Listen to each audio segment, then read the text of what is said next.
Gracia y paz, amados hermanos, bienvenidos a un nuevo video en su canal El Peregrino. Y en esta ocasión quiero continuar con las olas de la Reforma Protestante. Y como ya hemos visto, ¿verdad? Hemos visto una introducción a la sola Escritura y ahora quiero que veamos nosotros una definición de sola Escritura. Tenía en mente hacer un número de videos, pero como dijo un día el pastor Sugel Michelén, los mensajes tienen vida propia. Los mensajes tienen vida propia. Estudiando estos temas me doy cuenta que hay mucha tela que cortar. Hay muchísimas cosas que ir explicando y que ir conociendo detalladamente para poder tener pues todo el contexto, ¿verdad?, de estas preciosas enseñanzas.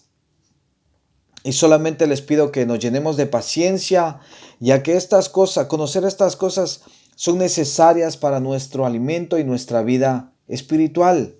A veces invertimos tiempo en cosas innecesarias, ¿verdad? Que ningún fruto espiritual traen a nuestra vida. Podemos ver, no sé, tal vez pues sentarnos frente al ordenador o a la televisión o en el mismo teléfono y vernos una serie o vernos una película e invertir pues el tiempo y de nada nos aprovecha muchas veces, ¿verdad? Pero aprender estas cosas preciosas, estas verdades profundas y básicas a la misma vez de la historia y de la palabra de Dios, ¡buah! Esto es un manjar, tiene que ser un deleite para nuestra alma, para nuestro espíritu. Así que llenémonos de paciencia y quiero compartirles pues una definición de sola escritura. Y dice lo siguiente: el principio de sola escritura proclama que la Biblia es la autoridad final o la corte de última apelación en todo lo que afirma o implica. Este fue un principio que los reformadores levantaron junto al principio de Sacra Scriptura Sui Ipsius Interpres, que significa las Sagradas Escrituras son su principio, las Sagradas Escrituras son su propio intérprete. El Espíritu Santo que inspiró la palabra ilumina la mente del creyente para encontrar en la palabra misma el significado de aquello que Dios quiso comunicar a su pueblo. El apóstol Pedro, por dirección del Espíritu Santo, nos enseñó lo siguiente: pero ante todo sabe de esto, dice Pedro, que ninguna profecía de la Escritura es un asunto de interpretación personal, pues ninguna profecía fue dada jamás por un acto de voluntad humana, sino que los hombres inspirados por el Espíritu Santo hablaron de parte de Dios, dice Pedro en su segunda carta, en el capítulo 1, versículos 20 y 21.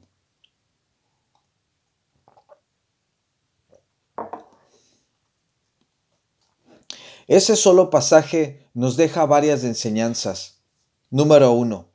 Las escrituras no son un asunto de interpretación personal. Ninguna persona debería decir: para mí esta porción de las escrituras significa esto, y otra decir: bueno, para mí significa esto otro. Quizás completamente contrario, y ambas pensar que las dos opiniones son correctas. De ninguna manera, porque nunca es un asunto de interpretación personal. Las aplicaciones pueden variar, pero el texto debe significar lo que significó para la audiencia original en el momento que se habló y que se dijo. Número 2. Las escrituras provienen de una revelación divina. Ninguna profecía o ninguna de las enseñanzas de la palabra de Dios llegaron a nosotros como consecuencia de una intención, deseo o proyecto humano. El texto de Pedro dice que ninguna profecía fue dada jamás por un acto de voluntad humana. El hombre no decidió tener una revelación de Dios, ni se la pidió a Dios o la descubrió en su sabiduría. La revelación que tenemos hoy en la naturaleza y en las escrituras es fruto de la voluntad divina que tiene la autoridad para demandar sometimiento. Por eso hablamos de sola escritura. Número 3. Las escrituras fueron inspiradas por el Espíritu Santo. Cuando estos hombres hablaron, lo hicieron de parte de Dios, inspirados por el Espíritu Santo.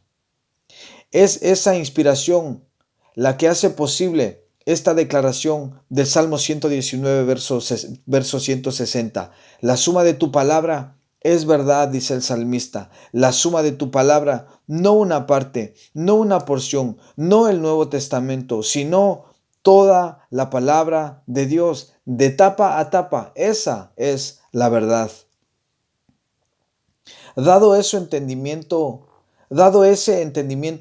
el hombre no debería atreverse a editar a Dios, ya sea quitando o agregando a su palabra. La advertencia aparece en el último libro de la Biblia, Apocalipsis capítulo 22, versículos 18 y 19. El Señor declara lo siguiente: yo testifico a todos los que oyen las palabras de la profecía de este libro, dice el Señor, que si alguno añade a ellas, Dios traerá sobre él las plagas que están escritas en este libro. Y si alguno quita de las palabras del libro de esta profecía, Dios quitará su parte del árbol de la vida y de la ciudad santa descritos en este libro. Una fortísima advertencia de parte de Dios. No podemos ni quitar ni añadir nada que Dios no haya inspirado y que esté revelado en su palabra. Continúa diciendo: si le añades, enseñarás de parte de Dios principios o mentiras que Dios no ha revelado. Y si le eliminas verdades que Dios ha querido dar al hombre, reducirás su revelación. Cada escritura y cada palabra ha sido inspirada por Dios. Por eso no solo tenemos que hablar de sola escritura, sino también de toda escritura. Esto es la totalidad de estas, Antiguo Testamento y Nuevo Testamento. Y no se contradicen, sino todo lo contrario, se complementan. Hay corrientes religiosas que quieren señalar que solo porciones de la palabra son infalibles, diciendo que solo porciones de la palabra fueron inspiradas. Y si caemos en esa trampa, entonces cada cual estará tomando y dejando enseñanzas de la palabra según sea conveniente para cada quien. Esto ha provocado que en vez de predicar todo el consejo de Dios, hoy se predique en muchos púlpitos parte del consejo de Dios, aquello que les conviene y que los oídos de una población que se dice cristiana quiere oír, pero muchas veces son cristianos solamente de nombre. Muchísimo cuidado, amados hermanos. Hoy se predica mucho, pero escasea la palabra de Dios, como en los años de juventud del profeta Samuel. Primera de Samuel 3:1.